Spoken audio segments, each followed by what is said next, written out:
क्या शरीर की मृत्यु हो जाने के बाद आत्मा स्वर्ग में सिधार जाती है? या मतलब है कि इसका कि आत्मा स्वर्ग में चली जाती है अपना शरीर छोड़ कर के। हमने पिछले वीडियोस में दोस्तों चर्चा भी करी थी कि आत्मा जो होती है वो होती है अविनाशी और शरीर होता है विनाशी।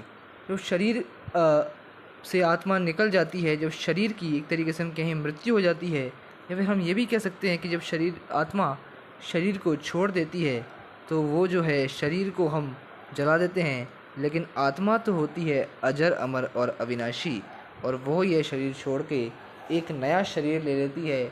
लेकिन ये जो दोस्तों कंसेप्ट हमने सुना है कि आत्मा शरीर छूट जाने के बाद चली जाती है स्वर्ग में और आनंद प्राप्त करती है, लेकिन दोस्तों इसमें तो कुछ और ही है रहस्य। आज इसी बारे में चर्चा करते हैं। आत्मा जो है अपना शरीर छोड़ कर के एक नया शरीर लेती है।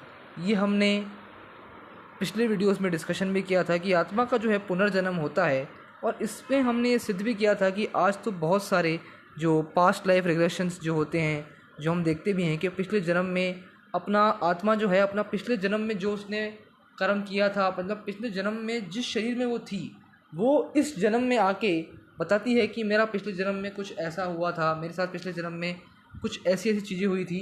वो इस जन्म में आकर जो है वो पास्ट लाइफ रिग्रेशन करने के बाद जो है वो बताती है दोस्तों।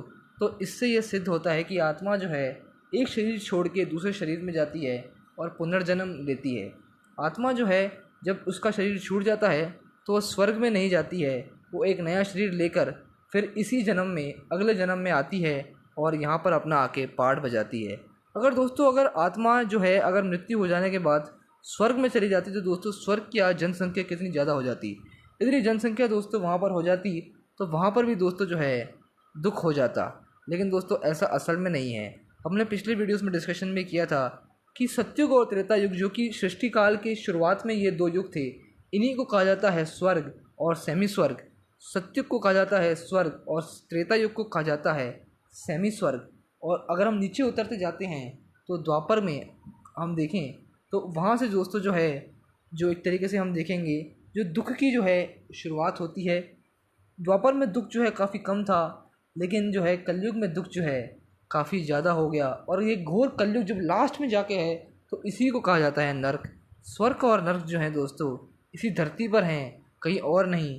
आत्मा जो है वो इसी जन्म में एक शरीर छोड़ने के बाद अगला जन्म लेती है, और हमने दोस्तों 84 जन्म की जो वीडियो बताई थी आपको कि आत्मा 84 जन्म लेती है और उसके बाद जो है दोस्तों फिर से वो इस सृष्टि चक्र में आती है। आप वो वीडियो भी ज़रूर देखिएगा तो आपके कंसेप्ट उससे बहुत क्लियर होंगे। लेकिन आज का जो मेन का वीडियो का जो डिस्कशन का जो है मेन जो मुद्दा यही था कि आत्मा जो है स्वर्ग में नहीं जाती है, वो इसी जन्म में वापस मतलब एक शरीर छोड़ने के बाद दूसरा जन्म जो है इसी सृष्टि पर लेती है और अपना पार्ट बजाती जाती है।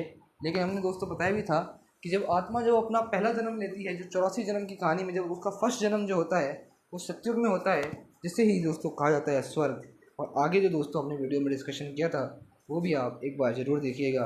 और डिटेल्स में इस बारे में जानने के लिए आप ब्रह्मा कुमारी राजयोग मेडिटेशन एक बार अवश्य सीखें, और उसके बाद जो दोस्तों हैं आपको बहुत ज़्यादा जानकारी मिलेगी इस बारे में। आप अपने नज़दीकी ब्रह्मा कुमारी राजयोग सेंटर पर जाके भी सीख सकते हैं, ऑनलाइन भी है।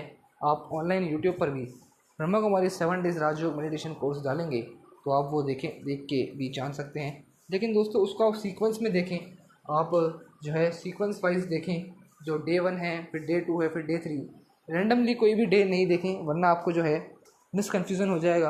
आप शुरू से ही जो है उसको देखेंगे तो आपको ज़्यादा बेहतर तरीके से समझ में आएगा।